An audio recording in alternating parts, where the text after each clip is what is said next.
Welcome. In this lecture, which has multiple sessions, we'll explore least squares regression.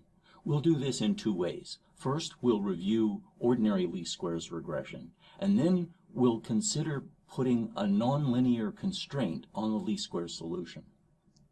So the main concepts are we need to build a design matrix for regression. We'll look at the ordinary least squares solution, and that's the normal equation from prerequisite material. We'll look at constrained least squares, in which we have a hyperparameter theta that we're going to apply to the problem. And we'll look at two cases. In one case, it will turn out that the solution is ordinary least squares, and in the other, we have to find the optimal Lagrange multiplier for a nonlinear constraint. So the sample problem that we're looking at is how can we impose a length constraint on the weight vector for an ordinary least squares problem? The problem that we're given is this. So suppose that we're given a set of data vectors, and these are from the xj, and we're given a set of dependent values yj, and we want to approximate, we want the dot product of the jth data vector with some weight vector to be approximately the dependent value. And the way that we can do this is we can say that that's equivalent to saying that we want to take the transpose of the data vector times our weight vector, and that is approximately our dependent value. And that is equivalent if we consider this is a one form, or it's a row of a matrix, we can form a design matrix, and we can have the jth row of the design matrix be the transpose of the jth data vector. And then this entire equation would look like approximately, and now we gather the dependent values into a vector y. And so this is a regression problem, a linear regression problem. We'll make some assumptions. Let's assume that x is full rank. That is, and that leads us to the conclusion that x transpose x is symmetric by construction, and if x is full rank, then x transpose x is symmetric positive definite. So let's also keep in mind, we won't use this right now, but let's keep in mind the user may or may not have standardized these data. I'll suppose that because this is a regression, they have standardized it, and then later we'll look at how we can handle non-standardized data. The ordinary least squares problem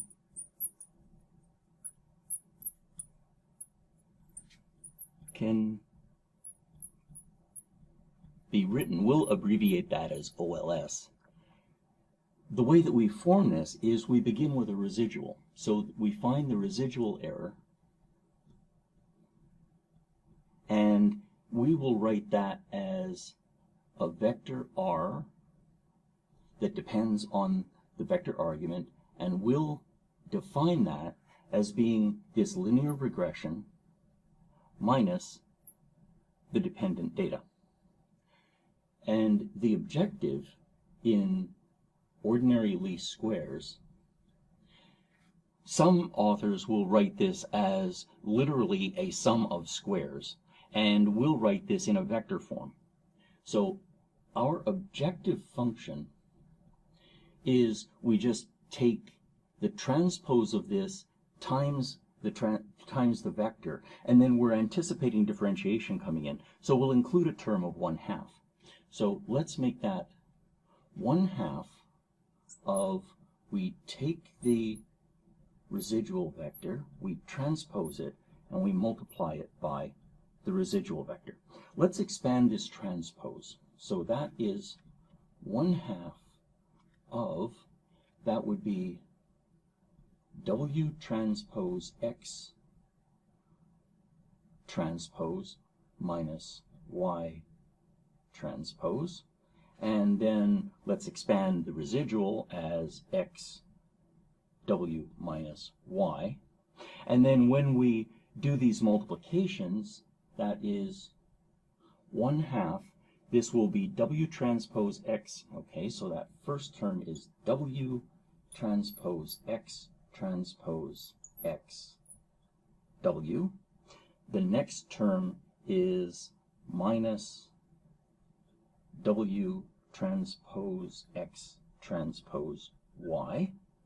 The next term is, oh, this is we need a big parenthesis around things. And then that will be minus, this will be, we did that term, and now we're doing minus Y transpose X W, and then plus Y transpose Y. And we can observe that W transpose X transpose Y is the same as this term.